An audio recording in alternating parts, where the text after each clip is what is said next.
Hey everybody, it's time to smile because it happened and not cry because it's over.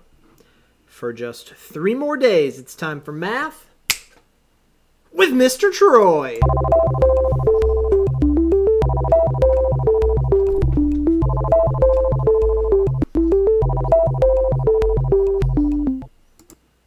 Okay, so the last thing we're trying to tackle are the trigonometric identities. Now, we're not going to go so far as verifying identities, although we normally would.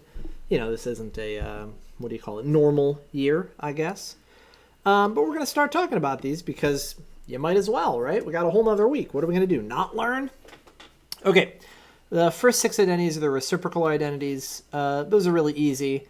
Anytime you see a cotangent of theta, you can put that in the denominator as a tangent, for example. The quotient identities just tell you that the tangent is the sine over the cosine, and the cotangent is the cosine over the sine. And the Pythagorean identities are where things start to get tricky. So let's take just a quick look at the Pythagorean identities. Okay, I want you to think back to the unit circle, and I want you to think about a particular point on the unit circle. So something like, I don't know, this point right here. What is the deal with that point? What's the deal with that point? What's the deal with that point right there? It has some coordinate x comma y, right? But we remember from all of the work that we've done that that's actually the sine of the angle and the cosine of the angle. I'm doing that backwards. Oh boy. The cosine of that angle and the sine of that angle. Right, that this distance right here is the cosine, and this distance right here is the sine. So that's where our first Pythagorean identity comes from. That if you take the sine squared plus the cosine squared, you get 1 squared, which is the radius. Okay. The other ones follow suit in the same way, although they're a little bit more complicated. We're not going to get into those today, but you could kind of verify that in a really, really ad hoc way if you needed to.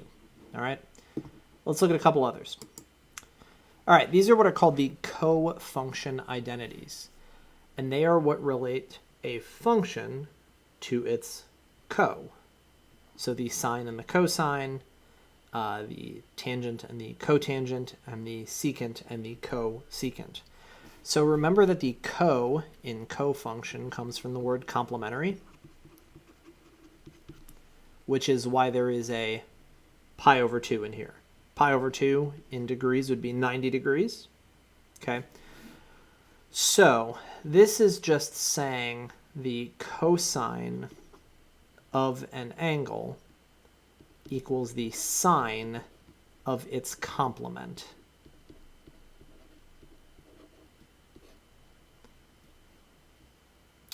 Or the tangent, so that's this one here, or the tangent of an angle equals the cotangent of its complement.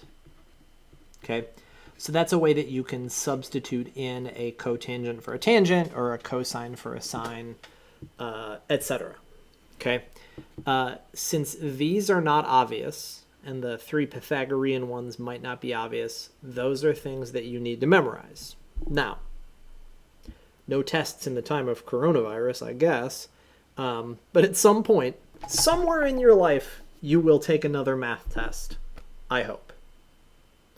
And at some point, you'll need to have this memorized for that math test. Okay?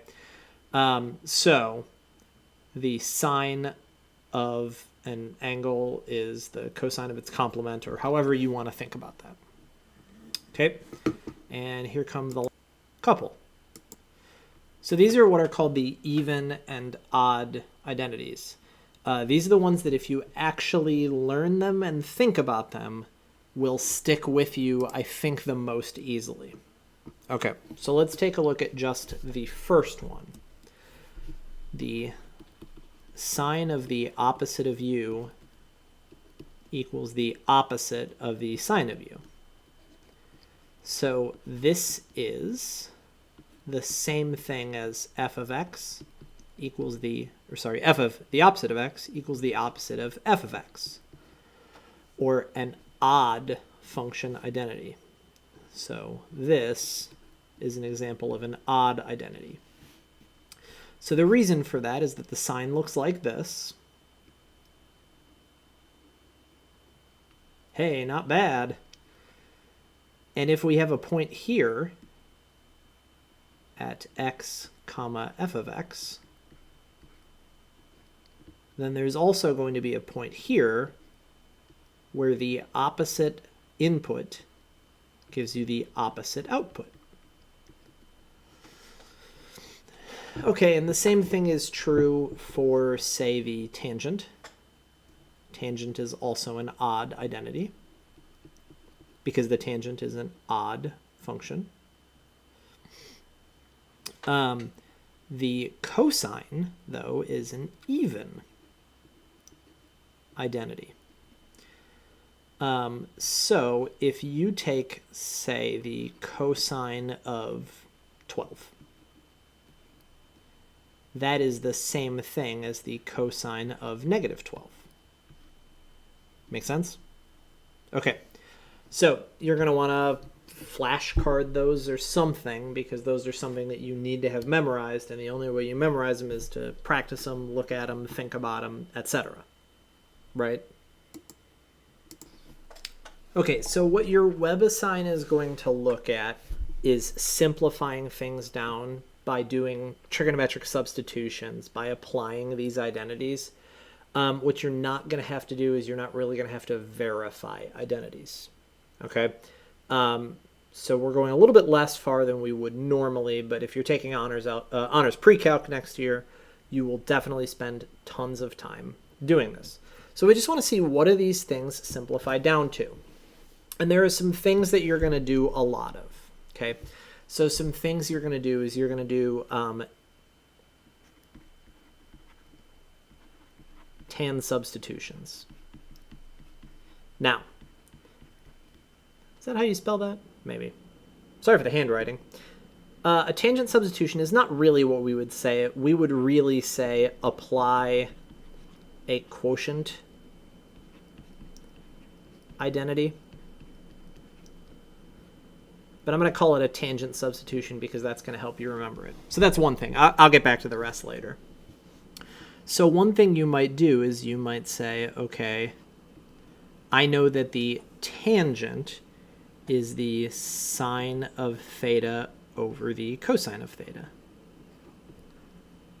Well, those cosines cancel out or reduce away, so I'm just left with the sine of theta. And then we have to do a little bit of, it's going to feel kind of like excluded values or domain work, however you want to think about that. But this is such that the cosine of theta does not equal 0. Okay, and you could come up with the angles where that's true, but just something you want to keep in the back of your head. Okay, so next one's kind of similar. I want you to pause the video and give that one a try.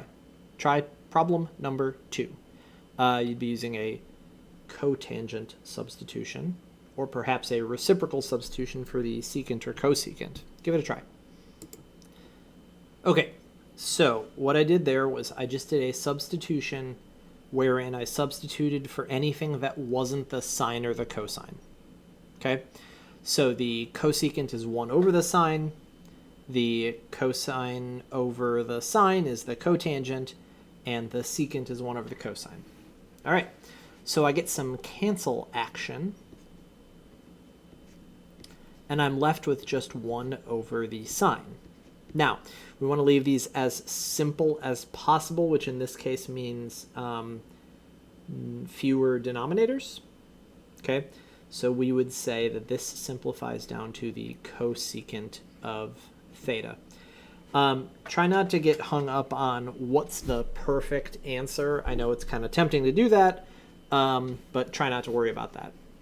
And then we would have some domain restrictions here. We would say if the so long as the cosine does not equal 0. Now, the reason that we would say that is because obviously from looking at this, at our final answer, the sine can't be 0. So think of this like an excluded value of how do I know that the cosine can't be 0 if I can't see it in my final problem or my final answer? Well, I have to state it. Okay, so next one, we can FOIL. Sorry. Pause the video. So here's something else we might do. We might do a reciprocal substitution.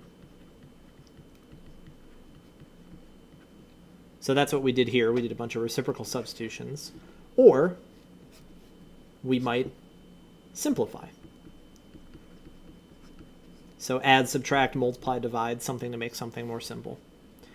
Hopefully you know by now that when you're talking about a trig function being squared, you write it as secant squared of x minus 1, as opposed to secant x quantity squared. It's just the way we do it. Okay, now we got to stop and think about what in the world is this one related to. So that's why it's good to be a good note taker, because then you've got your identities in front of you, and you can substitute the secant squared of theta for 1 plus the tangent squared of theta.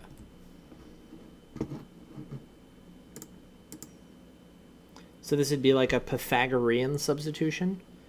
So 1 plus the tangent squared of, I guess, x in this case, minus 1. So our final answer would be tangent squared x.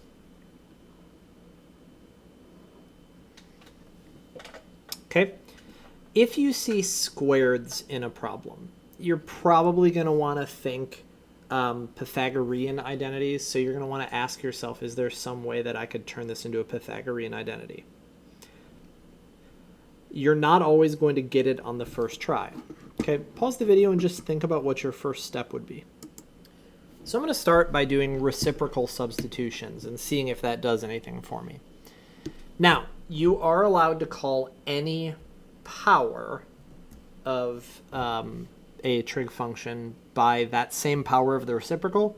So I guess what I mean by that is, sure, you can substitute the cosecant squared of theta minus the cotangent squared of theta. Now, does that get us anywhere? Well, let's go back and look at our list of identities and see if that's helpful. Okay, I've got one at the bottom here where I have the cosecant squared of theta and a cotangent squared of theta.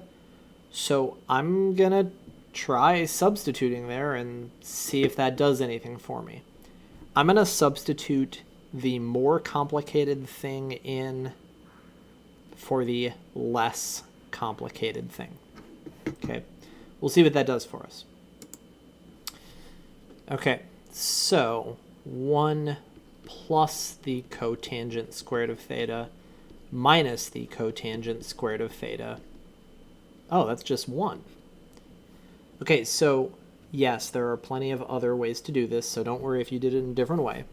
So what this means is if you pick an angle and you plug it in, as long as it doesn't cause a domain restriction, which we're going to have a 0 domain restriction for both of these. So the tangent itself is undefined and the tangent could be 0. The sine could be 0, so it could be a denominator of 0. But as long as that doesn't happen, this should work out to be 1. Okay? All right, folks. I'll see you for a couple more days. Hang in there.